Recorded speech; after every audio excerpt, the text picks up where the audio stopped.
2025 সালে মুস্তাফিজুর রহমান শুধু টি-20 ক্রিকেটের জাতীয় দলের জার্সিতে উঠছেন তা কিন্তু নয়। এই বছরটা স্বীকৃত টি-20 ক্রিকেটে তার চেয়ে ভালো পারফর্ম করেনি আর কেউ।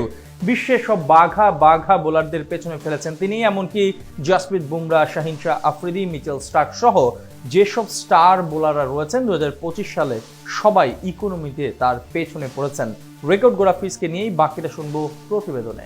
কাটার মাস্টার মুস্তাফিজুর রহমান বাংলাদেশ ক্রিকেটের এক অনন্য নাম, যার বোলিং শুধু প্রতিপক্ষের ব্যাটসম্যানদের নয়, রীতিমতো ক্রিকেট বিশ্লেষকদের করে তোলে বিস্মিত।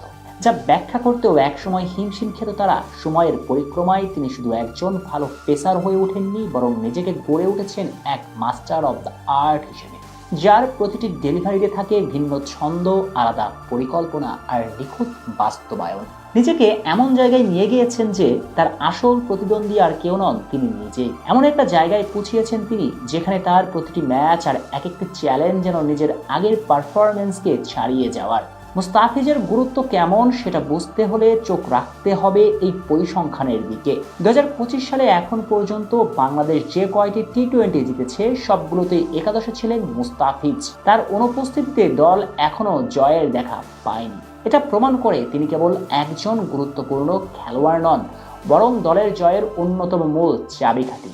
এমন নয় শুধু দেশের হয়ে খেলেছেন, 2025 সালে সবকিছুতেই দুর্দান্ত কেটেছে তার। নিজেকে নতুনভাবে টি-20 ক্রিকেটে বেস্ট হিসেবে প্রমাণ করেছেন দ্য পিচ।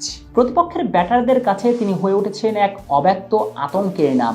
মাঠে নামার আগে থেকে যেন ছায়ার মতো ভর করে তার ভয়। তার বৈচিত্র্যময় কাটার, স্লোয়ার আর নিখুঁত ইয়র্কার যেন সবসময় বিভ্রান্তিতে থাকেন তারা।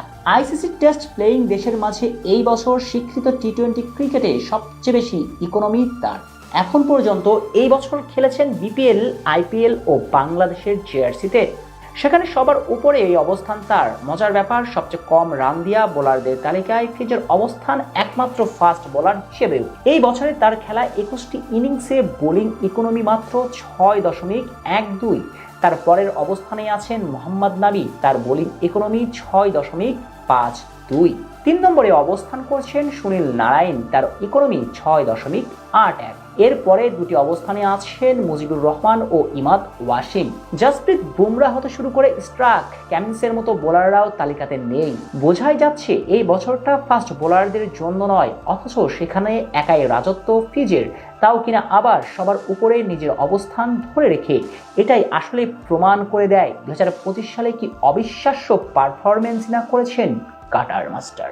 যদি কেউ সমালোচনা করে বলতেও চায় তিনি শুধু বাংলাদেশের হয়ে খেলার কারণে এটা করতে পেরেছেন, তবে পুরোপুরি ভুলের স্বর্গে বাস করছেন। এই বছর আইপিএল দেখেছে রান বন্যা, সেখানেও ফিজ বোলিং করেছেন মাত্র 8-এর কম ইকোনমিতে। এটাই বলে দেয় তার পারফরমেন্স শুধু দেশের হয়ে ছোট দলের সাথেই ছিল না, তিনি বড় দলগুলোর বিপক্ষেও নিজেকে প্রমাণ করেছেন। তবে কি মুস্তাফিজই টি-20 ক্রিকেটে 2025 সালের সেরা ফাস্ট বোলার?